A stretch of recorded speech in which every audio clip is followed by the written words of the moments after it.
मनीष गुप्ता हत्याकांड में यूपी सरकार की सीबीआई जांच के फैसले पर पत्नी मीनाक्षी गुप्ता का बयान सामने आया है। सरकार द्वारा सीबीआई जांच कराने के फैसले पर मीनाक्षी गुप्ता संतुष्ट दिख रही हैं। उन्होंने कहा है कि योगी सरकार और कानपुर पुलिस पर उन्हें भरोसा है, लेकिन गोरखपुर पुलिस पर वो भरोसा नहीं कर सकती है।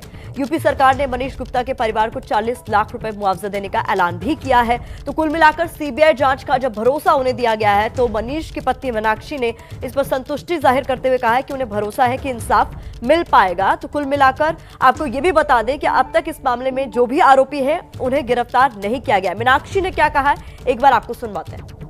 मैं सीबीआई की जांच से पूरा संतुष्ट होंगी और केस मूव हो गया है, ये बहुत अच्छा हुआ, क्योंकि वहाँ से एविडेंस छुपाए जा रहे थे। मुझे गोरखपुर पुलिस पे बिल्कुल भी यकीन नहीं है।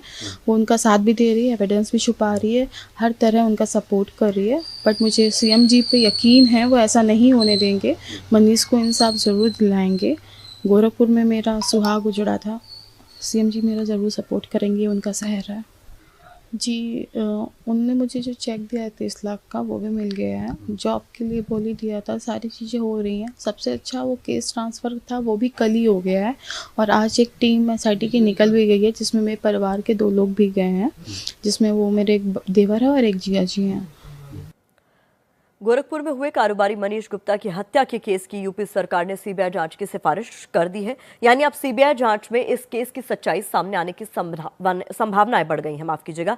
इस केस में अब तक किसी आरोपी पुलिस वाले की गिरफ्तारी नहीं होने से पुलिस के कामकाज पर सवाल उठ रहे थे। खुद मनीष गुप्ता की पत्नी मीनाक्षी ने अब तक की पुलिस जांच को लेकर सवाल खड़े किए थे।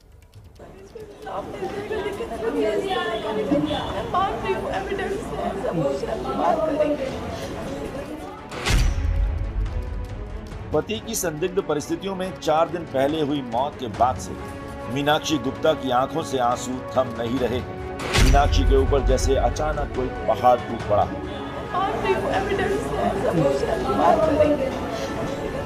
पति मनीष गुप्ता अपने काम से गोरखपुर गए हुए थे। वहां जिस होटल में ठहरे थे, वहां पुलिस चेकिंग के दौरान उनकी मौत हो गई। पुलिस का कहना है कि मौत गिरने से लगी चोट से हुई है, जबकि मीनाक्षी का आरोप है कि उनकी जान पुलिस वालों ने ली।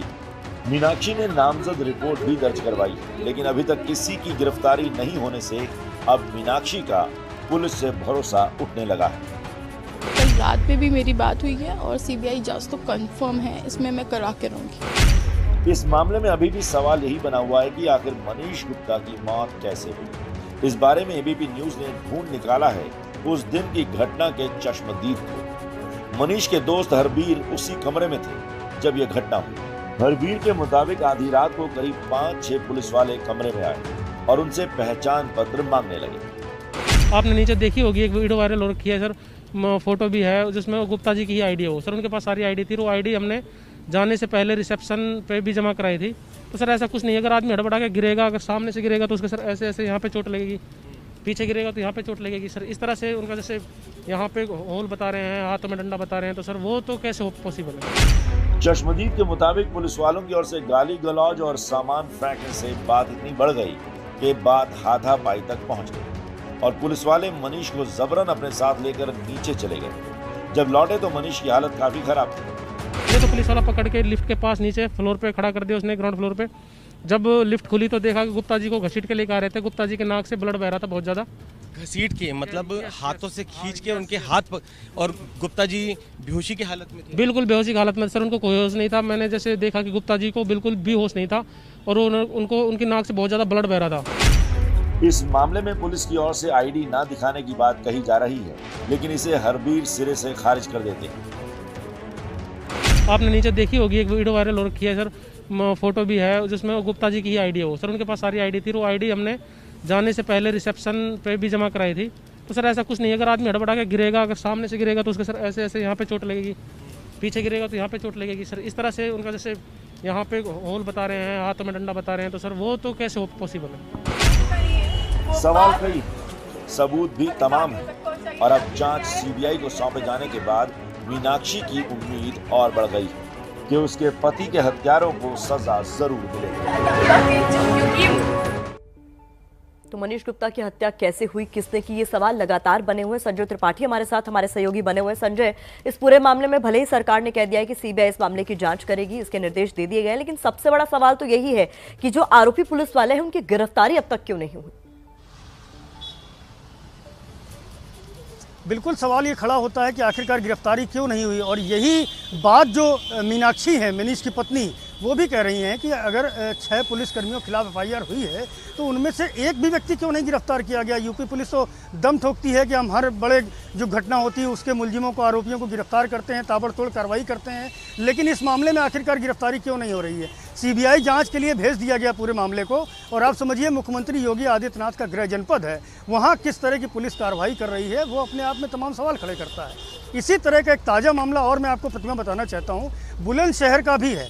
ताला नगरी जो अलीगढ़ का क्षेत्र है, वहाँ पर एक व्यापारी हैं, उद्योगपति हैं, अभिषेक कुमार तिवारी। गुरुवार की रात में उनको फ़ोन आता है कि मैं बुलंदशहर पुलिस से बोल रहा हूँ और आपके खिलाफ एक मामला दर्ज है। थोड़ी देर बाद वो व्यापारी के पास पहुँचते हैं, उनसे मारपीट करते हैं, उनको अपनी स्कॉर्पियो में उठा करके भर के ले जाते हैं। जब ये जानकारी पुलिस को मिलती है तो आनन फानन में तलाश की जाती है कि आखिरकार कहाँ की पुलिस लेके गई है। आईजी प्रवीण कुमार जो मेरठ रेंज के आईजी हैं, उनके तक संज्ञान में ये मामला आता है और पूरे बुलंदशहर पुलिस से पड़ताल करवाते हैं तो मालूम चलता है कि बुलंदशहर कोतवाली के इंस्पेक्टर तो थाने पे ही बैठे हैं। तो फिर आखिरकार उस उद्योगपति को लेकर कौन गया। जब गहराई से पड़ताल होती है तो पता चलता है कि अजय कुमार नाम का एक दूसरा इंस्पेक्टर जो क्राइम का डिपार्टमेंट देखता था, वो उद्योगपति को उठा करके ले गया था और अब उसको छोड़ दिया गया है। साथ ही साथ जो मारपीट का पूरा मामला था, इसमें एफआईआर हुई और साथ ही साथ सस्पेंड किया गया। तो आप समझिए कि यूपी पुलिस के जो एक के बाद एक नजीर पेश कर रही है इस तरह की, व्यापारियों को उत्पीड़न करना, कारोबारियों को उत्पीड़न करना, ये आखिरकार क्या है। जी प्रतिमा। बिल्कुल संजय, आप लगातार हमारे साथ बने रहिए। कानपुर के पुलिस कमिश्नर असीम अरुण का क्या कहना है इस पूरे मसले पर, सुनवाते हैं आपको। रात बर्रा क्षेत्र में घटना हुई जिसमें कि हर्ष यादव नाम के एक व्यक्ति की गोली मार करके हत्या की गई।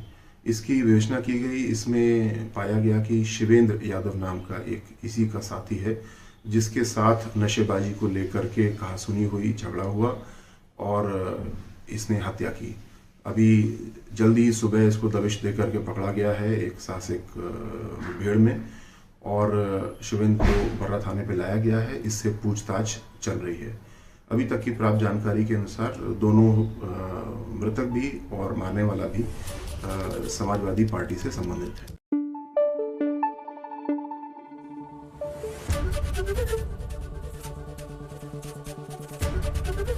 एबीपी न्यूज आपको रखे आगे।